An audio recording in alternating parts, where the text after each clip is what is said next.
Hey, hello. It's Solo Monk, or Charles, or whoever.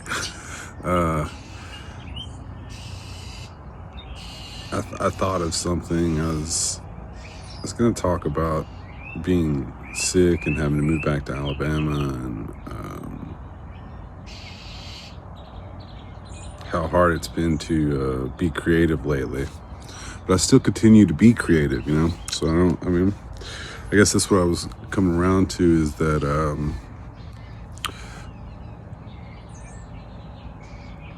who you are as an artist is really your will to create, really.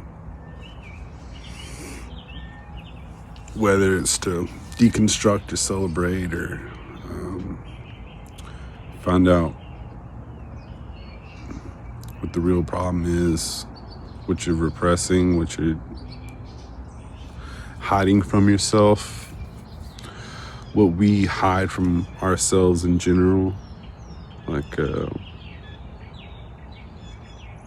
sometimes worry, either it's we got mass psychosis, or I'm in trouble, mentally, probably. But then I think about all the mental health issues and how closely tied to the production rate of capitalism, and how much it takes to survive in this system, constantly producing.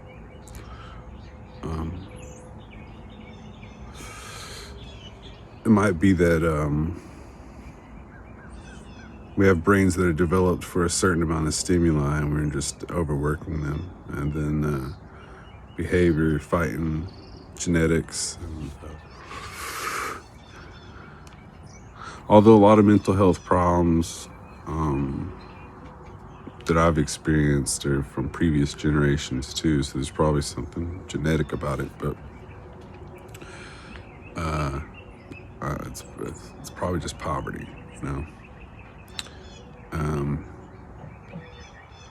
And also there's just human malady, people being violent when they're standing next to their peers, or people who need and are too close in proximity to one another.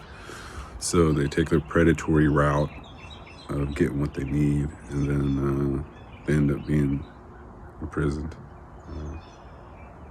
stuck by the system. Because we have a punitive system, we don't fix our problems, we just throw them in prison, or medicate them, or let them be homeless. Because this society really only acknowledges people who are productive, which is back to the mental health issue. Every measurement is by that, how productive you are, and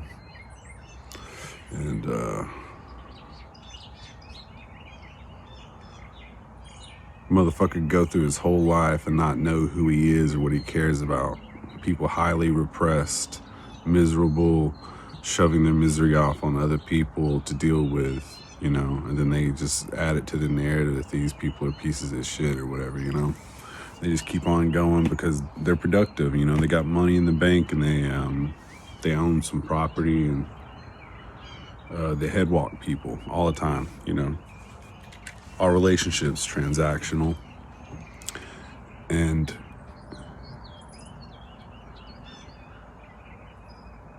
they go through their whole lives with probably real mental health issues. But power dynamics, we live in a system where cowards win,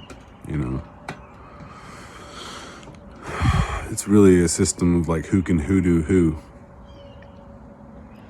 You just gotta be able to talk people into giving you more than you're giving, that's what profit is. I don't like, that's the goofiest part about the whole thing, is that the whole system rewards giving people less than you get. And then people adopt that in their little micro relationships, and in their hyper individualism in their head. And if you believe in the merit system, or if you believe this is a merited system built on that type of thing, goddamn, it's confusing, you know?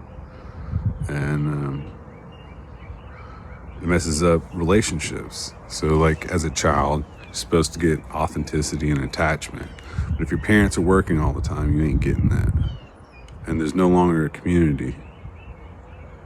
So you're really not getting that from any kind of adult.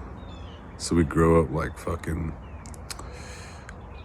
detached little worker flesh nodes, and we just gotta fit in our little spot and hope that we can keep our production rate up, because none of us are retiring. None of us are gonna own anything in the future. We're gonna be renting everything. Everything's gonna be on a rental model, and that keeps us working day to day, pushing with finite time on earth. It's like fucking crazy as shit. Knowing the only thing that makes us feel good is like human connection and building novel artifacts to express our experiences, and or enjoying other people's artifacts, you know. Stuff that enriches our lives and adds value. So it's just a goofy system. So it's hard to judge mental health sometimes.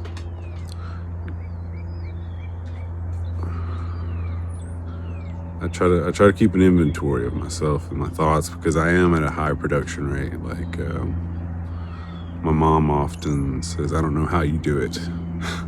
I don't know how I do it either. Like wake up every morning between 4 to 5 a.m., start drawing, pretty much draw all day. Answer emails, answer messages, and I have multiple emails, so there's some emails that I haven't answered in a long time, and I'm afraid to open them up. But it's a tough balance being an artist, and part of the reason you become an artist is you're like, yeah, I think my brain works differently, and I should probably figure out something that this works with, you know. And it's like, well, maybe I'll be an artist. But I started drawing early, so I don't even think, I didn't even have that kind of conscious thought. I started drawing when I was like 6. But it was definitely a way to like detach and to go into my own little world. I would draw and test as a kid. Drew on everything. Drew on my arms, I drew on my pants. But I didn't start taking it seriously until I got into my 30s. After I realized that I didn't have the type of personality that could entertain people. So it's like, I need to be a different type of musician. So it's like, I'm good at art, so I could do music and art together. And so I started learning how to animate in my 30s, and I'm 36 now. Started 2019. Yeah, I've been doing it for like maybe 4 years. Yeah, I think it was late 2019 though. It was a long road, because I really had to relearn, because I knew how to make weird art. Did a lot of pen doodles and stuff, pen and ink drawings. But I didn't even learn color theory until I started learning how to paint. And I didn't, it's not like I looked up the color wheel or anything. It's just after you paint a couple hundred paintings, you start trying to like dictate your style. You learn the relationship between the colors and the emotional value. And I thought it was better to keep it personal. But I mean, it's pretty much on par. Like the way things line up, there's a reason that's the rule, you know. Even if you go my route and just try not to look too much up and just paint from emotion, it all starts working out.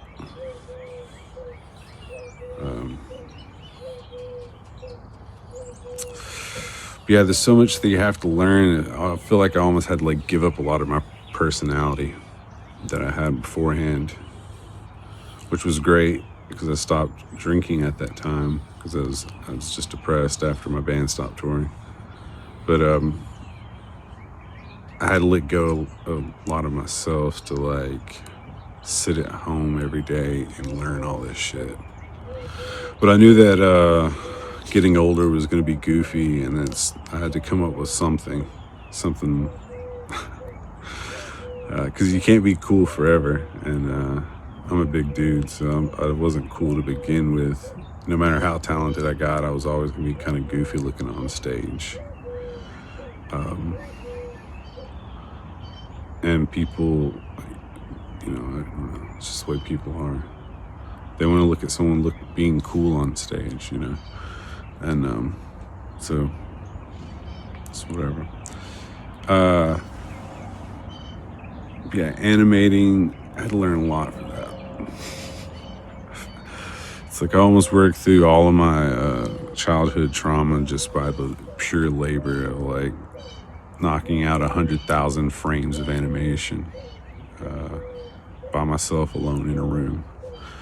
And even if some of it's not, I mean, even if most of it's not good, it's just about, you know, learning yourself through a process and healing yourself through a process and trying to, you know, gnosis or whatever, like where you empty yourself for divine grace.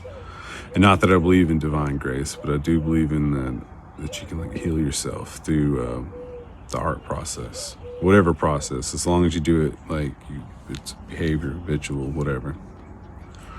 It'll replace a lot of your emptiness or the confusion or lack of understanding, because you have to be present in what you're doing, you know. You have to be there every day. You've devoted that time to it. And I don't know, it's almost like you can train your brain to build new pathways. Not that I know any of the science behind that. I just know that I've definitely changed as a person since I've done it, you know. Took myself serious as an artist, where I didn't feel goofy about saying that term. I used to fucking make fun of people who said they were artists, you know, which is, I don't know, it's a little self-hate or something. Or I don't know what it was. But I don't know, you do it every day. I can say that. I put in the fucking time. I've made so many things. I've taught other people how to do what I do, you know. I think that's the full fucking process, is like, you know, going from not knowing at all and then teaching other people and then being thankful for the, you know, this new skill. And I still got a lot to learn. I'm still taking it very serious every day. It's just hard to explain to normal people in my life because it does look like mental illness, because I'm like fucking working 15 hours a day and I don't go anywhere and I don't have a social life. And some people say that they understand, and then they get into a relationship with me and, you know, they don't understand at all. But it's the same thing as, like, you know, if you have a job where you work somewhere and you manage and they're calling you all the time, like if you add all the hours up, you probably work 12, 15 hours a day, because you're always dealing with stuff, you know. And teaching yourself and being an artist, a freelance artist, and learning and, you know, just taking on whatever commissions you can get and just being like, yeah, I can do that, and like trying to learn how to do that, and being open and communicating all day, every day. It's like you really do have to get up super early and get at it as much as possible.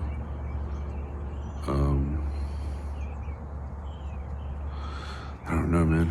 I stay so tired that I don't have time to consider my mental health. I mean, I do, but like I do chalk a lot of it up to just being tired. And this shit does get monotonous, even if I am creating something novel every day. And I feel like I do grow at a pretty fast rate, and I keep creating stuff that's new to me. I try not to make the same thing twice. I might make something that nods to something that I previously made, but yeah, you know, I don't know. But I would guess when it comes to mental health, it's like, and trying to explain it to the folks around me, it's like, yeah, I do have like some antisocial behavior, and this does, fit in with my more depressed years. The difference is that like I'm being productive every day, and I'm challenging myself every day, and I'm learning every day. So the exhaustion sometimes feels like depression, and sometimes maybe it is depression, but I don't know. It's better than just a gray flat sea of nothing, which is what it felt like after I stopped touring in a band. It's like, oh shit, I'm gonna work forever and I'm never gonna own anything. It's like, if I'm gonna work forever and never own anything and just constantly be renting out rooms, I should do something that I enjoy, and that, or not even enjoy, because at this point it's not. Joy has to sneak up on me for me to really, be there. Because it's just not like right now. I'm drawing a grocery market, like a organic grocery market or something, for a scene. I'm having to draw all these apples, and it's just stupid. I hate it. I don't enjoy it at all. It just fucking makes me mad having to draw so many apples. Because when I was a teenager, every time an art teacher would tell me to draw apples, I'd just be like, God damn, no, it's not happening. Nope. It's like, I'm not gonna draw an apple. I'll tell you what, I'll draw a zombie with his fucking brains exploding. I was a weird little reactionary poor kid. And I would draw like really detailed shit and whatever. But yeah, I couldn't sit there and just pay attention to the apple and just draw it. And now the fact that like kind of do stuff like Michael Prenti animations. I know I pronounced that wrong because I'm from Alabama. But so the animation stuff that I want to do, stuff that I enjoy, I have to draw shit that I don't technically like or want to draw. It's not enjoyable. It's tedious. It's stupid.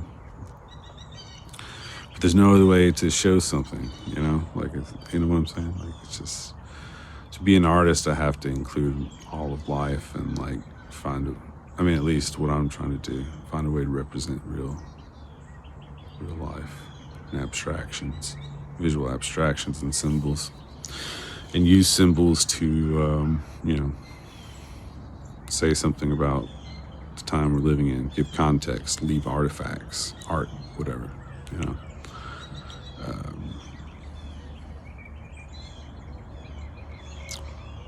And music, music's very sad right now, but I think there's a difference between mental health issues and just feeling sadness. A real mental health issue is where it gets into your behavior, and that I think we shouldn't repress sadness or grief or sorrow, or that if you feel it, you should kind of recognize it, think about it, where's it coming from.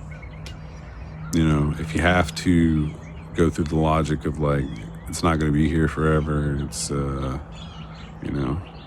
something recently happened that was traumatic, or maybe not traumatic, not everything is traumatic that is bad that happens to you, maybe something just that felt awful, icky, gross, has a lingering effect. You got to know that it don't last forever. It's like bad weather.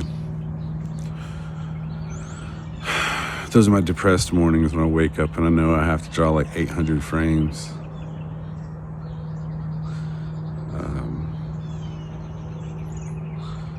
But yeah, being an artist and working through your mental health and then trying to compare it to like, people in your life are always having discussions with you about it.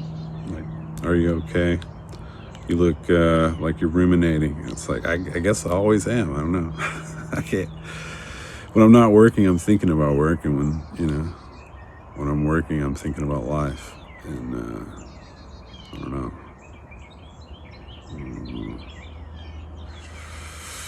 I try to keep in check too that work might become a way of repressing life, but at the current moment, I just have to say that we live in the market that we live in, and you have to make money to survive and eat food and shit. So like, I can't really worry too much about it, about whether or not being a workaholic and working as much as I do. But it's like, no, this is what the market demands for a freelance artist, is that you have to just constantly be giving out free art, and then also taking on commissions, and also be a very versatile learner into your fucking 50s, 60s, whatever. I don't know when it's gonna end. It's probably gonna be forever. But the way it works is like, I don't know, you have to have something that hits, or something that people start recognizing you for, or you're just gonna be slinging stuff nonstop. And I mean, I'm definitely in that phase right now where I'm just like trying to find what people would like for me to work through, like what medium. And I have almost all my eggs in the basket of animation, just because that is the type of energy it takes, like creative energy. It's a lot for one person to be like, yeah, I'm gonna do full animations. It's a lot for somebody to do, but I figured that would be a big project, or at least like very visible project, if I could actually do it well. We'd create some kind of visibility, maybe, the novelty of it.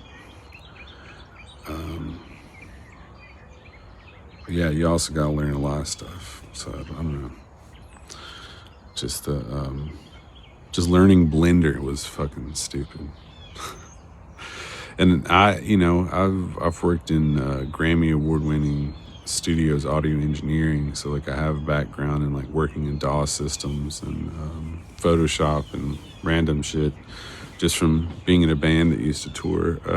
But it was so much to learn. It's giving me, I had to rub my forehead for that one. Because the first year was just soul crushing. I just couldn't get anything to look good. And I was so used to when I do art or whatever that everything I did kind of looked a little cool. There's some kind of novel nature to it, just because I had hand style or something, I never really erased anything. I always just went with the first thing that I drew for the most part. So working in Blender and 2D animation, the first year just was soul crushing. It's like I killed my ego. And that was also the year that I quit drinking. So I was feeling really emotional and just trying to learn this new program. And towards the end of the year, I started teaching myself painting. But it was like the daily action of it pulled me through the sadness, which is why I keep at animation. But yeah, folks keep checking in with me. It's like, are you okay? I'm like, yeah. I don't know. I wake up and do it every day. Even when I'm sick, I'll do a few hundred frames.